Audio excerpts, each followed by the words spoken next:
The Cuban Revolution started and ended with a change in power. In 1952, after running for re-election, Fulgencio Batista claimed himself the dictator of Cuba by staging a military coup. During his dictatorship, Batista allowed United States casinos to be built and became a pawn of U.S. businesses. All the while, the people of Cuba squandered in poverty.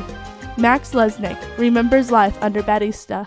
En aquella época, lo que se vivía con Batista era la corrupción rampante, el juego, la prostitución, la debacle, la violencia. Estamos hablando de un país que iba al desastre.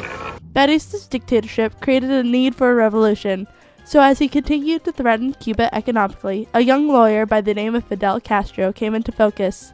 It's his presence that ignited the flame for change and who ultimately started and ended the Cuban Revolution, forced Cubans to leave their homes in panic, and who introduced communism just 80 miles off the shores of the United States.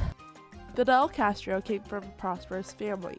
He went to school at the University of Havana, where he became involved in student reform movements. These movements inspired Castro to take the initiative to stage an uprising. On July 26, 1953, Fidel led over 100 rebels on an attack against the Moncada barracks. The attacks on the barracks failed horribly. Half the rebels were killed, and Fidel was captured. 3 months after his attack and capture at the Moncada barracks, Fidel was finally put on trial.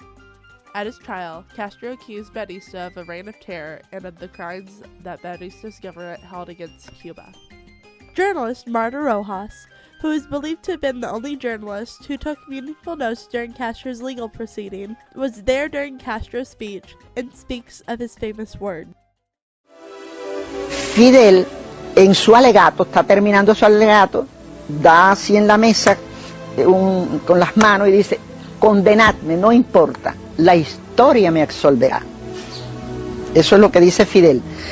Todo el personal se queda a la expectativa, se quedan inmóviles. Y entonces él, de pie, vuelve a hacer así, dice: bueno, ya terminé. Al pasar por delante de mí, cuando ya se lo llevara, me dijo: ¿tomaste nota? Digo, sí. Many people protested Castro's arrest, and in hopes of gaining the people's favor, Batista released Castro but sent him into exile. Castro chose to spend his exile in Mexico, where he met Che Guevara. Che was a young Argentine doctor who experienced a socialist government overthrown by American-backed military coup, much like Cuba's. Empathizing with Castro, Che decided to join him in his revolutionary uprising. In 1956, with the help of Che, Castro and his band of rebels landed in southeast Cuba, where they retreated to the Sierra Maestra Mountains after being attacked by Batista's army. Using guerrilla tactics, Castro fought against Batista's forces while continuing to gain the support of the Cuban people. Finally, in 1958, Castro started to lead his troops toward the capital city of Havana. On January 1, 1959, Castro and his men reached the capital.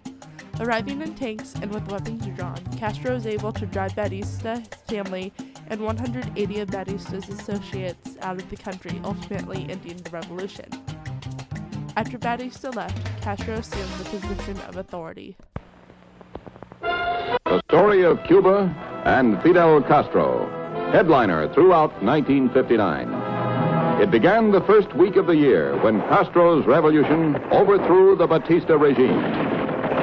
2.5 years after Castro landed with a small band of men and arms at a remote area of the island, he made good his pledge to free Cuba from dictatorship. A tremendous personal triumph, Castro rode in glory into Havana. Cubans, hundreds of thousands of them, gave him a hero's welcome. When Castro became president, he promised to economically revolutionize the country of Cuba and make life better for the people. Under Castro, the American casino and business influences were gone, and at first looked like Castro would return to the constitutional rule in democratic elections, along with social reforms. But instead, Castro turned against the people by using his power to control the military by imprisoning and executing opponents and other resistant figures.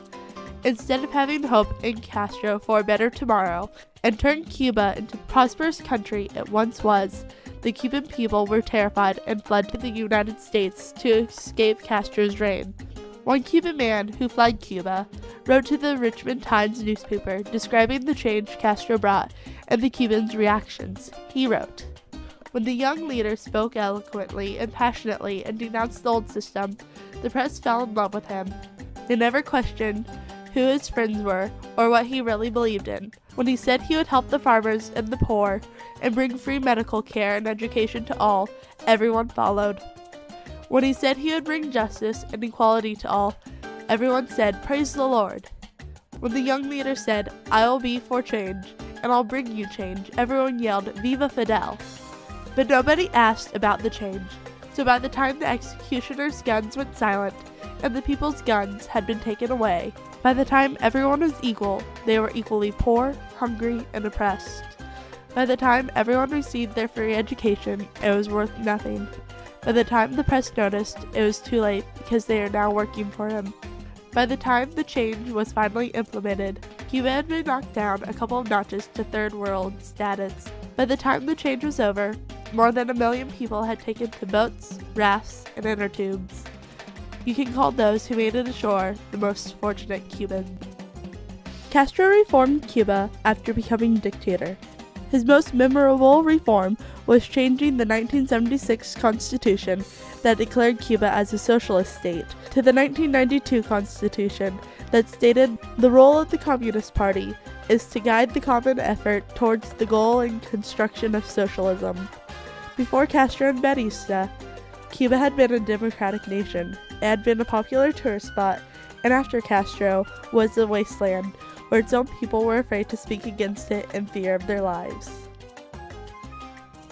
All in all, when it comes down to it, Castro's revolution and his still lasting reforms have not only changed Cuba into a secretive country, but they've also introduced communism just 80 miles off the coast of the United States.